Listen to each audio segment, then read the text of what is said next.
SP, DIG, IG, DGP, राज्यपाल, मुख्यमंत्री, राष्ट्रपति हो गया है, उसके बेटा बेटी को आरक्षण की क्या जरूरत है? सर पीडीए का फार्मूला लगातार आप बदलते रहते हैं, लीगल फार्मूला है क्या इसका? लीगल फार्मूला तो आप देख नहीं रहे हैं कि पीट देगा अहीर और पीट देगा अल्पसंख्यक। असली फार्मूला उनका यही है, दूसरा फार्मूला नहीं है।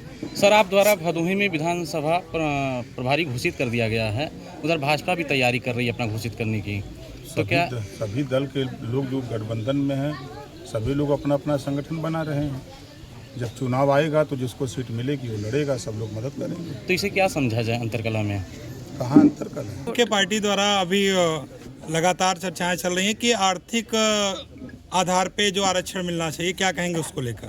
कि बाबा साहब डॉक्टर अम्बेडकर जी ने सामाजिक और शैक्षणिक रूप से जो पिछाड़े गए लोग हैं उनको रिजर्वेशन देने की बात है।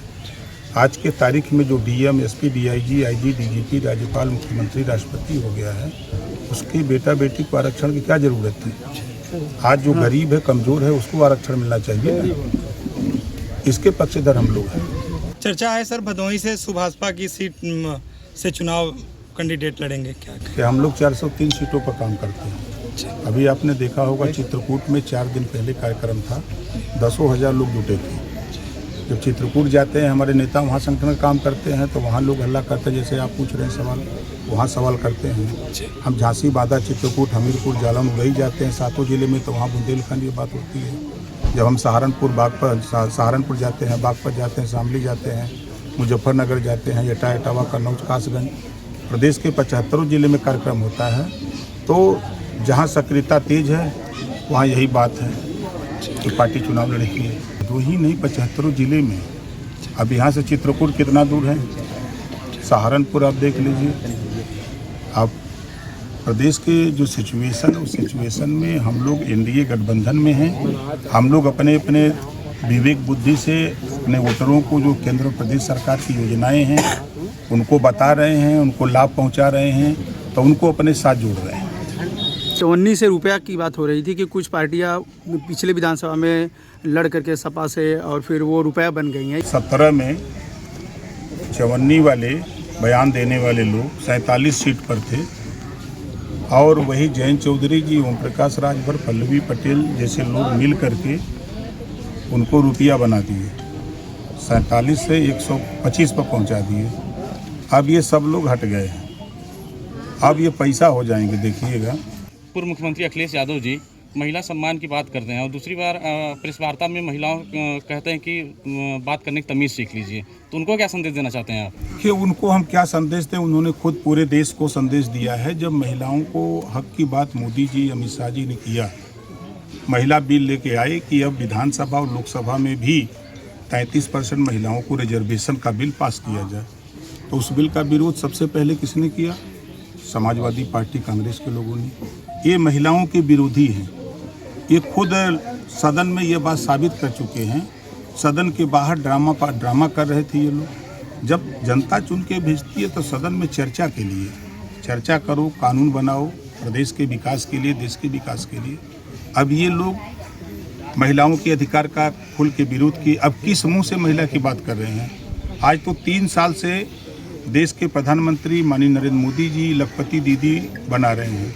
गांव तक समूह बन गया, बैंकों से ऋण दिला रहे हैं।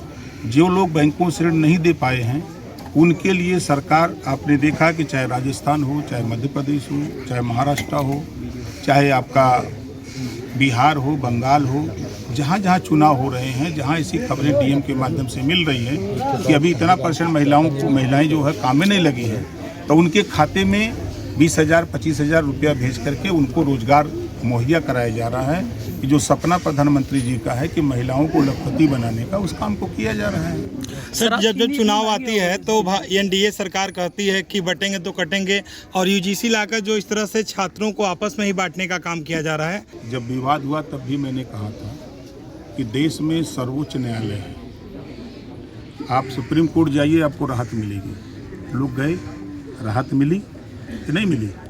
राहत मिली। उसी तरह हम बार बार कहते हैं कि अगर जहाँ किसी को कहीं न्याय न मिले उसके लिए अदालत है। अदालत में उसको न्याय मिलता है। वो अपनी बात, अपना पक्ष रखे जज के सामने, वो आपकी बात सुनेगा और आपके पक्ष में फैसला देगा। सर, आप जो शोक संदेश में आए हैं, एक सड़क है जिस पे आप खुद चल के गए हैं, जो अभी तुरंत बनाई गई है, इस पे कुछ कहना चाहेंगे? लोग कैसे रह रहे हैं, और आप आए तब जाके इसको रनिंग किया गया, इस पे कुछ कहेंगे? चलिए, इतना तो कम से कम महसूस कर रहे हैं कि आने को कुछ हुआ है। तो क्या इसी को विकास मान लिया जाए?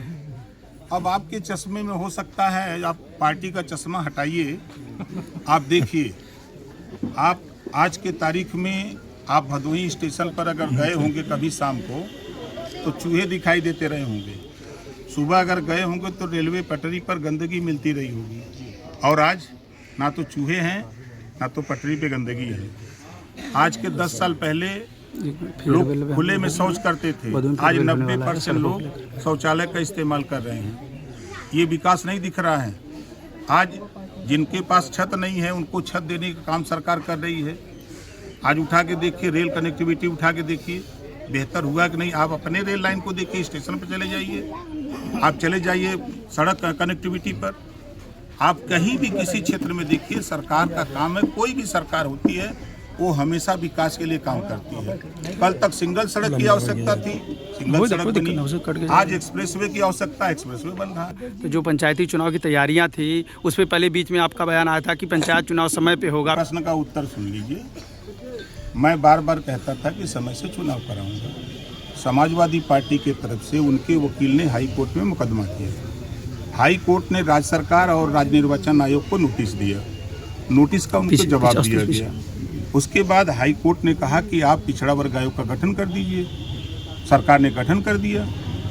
अब कोर्ट कहे चुनाव कराने के लिए, अब तो मामला वहाँ हमारे पास तो है नहीं पावर, अब तो अदालत में लटका दिया गया है। तो अदालत आज कहे तो हम आज चुनाव कराने के लिए हम अपना कमर कस लेंगे। सरकार कटिबद्ध है चुनाव कराने के, सरकार भाग नहीं रही है।